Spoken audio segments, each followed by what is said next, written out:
விவசாயிகளுக்கு அன்பான வணக்கம். இப்போ பார்த்தீங்கன்னா சொட்டு நீர் பாசனம் மூலயமா எப்படி சவுக்கு நட்டுருக்காங்கன்னு பார்க்க போகிறோம். பார்த்தீங்கன்னா சொட்டு நீர் பாசனம் எப்படி நட்டுருக்காங்க பாருங்கள்.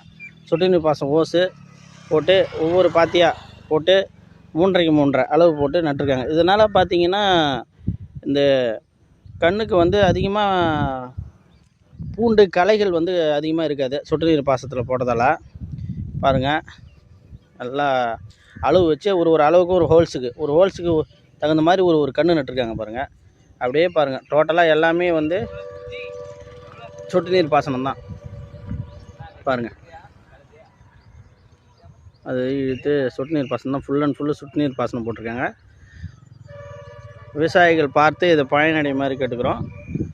ஏதாவது டவுட்டு இருந்தால் கமெண்டில் கேளுங்க, ஃபோன் பண்ணுங்கள். எவ்வளோ கண்ணுக்கு எத்தனைக்கு எத்தனை ஹோல்ஸ் போடணும் என்ன ஏதுன்னு சொல்லி கேட்டிங்கன்னா அதுக்கு தகுந்த மாதிரி விளக்கம் கொடுக்க தயாராக இருக்கிறோம். விவசாய நண்பர்களுக்கு இது ஒரு சிந்திக்கக்கூடிய ஒரு விஷயமா இருக்குது. பாருங்கள், பார்த்துட்டு ஃபோன் பண்ணுங்கள். கன்று தேவைப்படுபவர்கள் பண்ணுங்கள். ஏதாவது டவுட் இருந்தாலும் ஃபோன் பண்ணுங்கள். நன்றி நன்றி நன்றி நன்றி.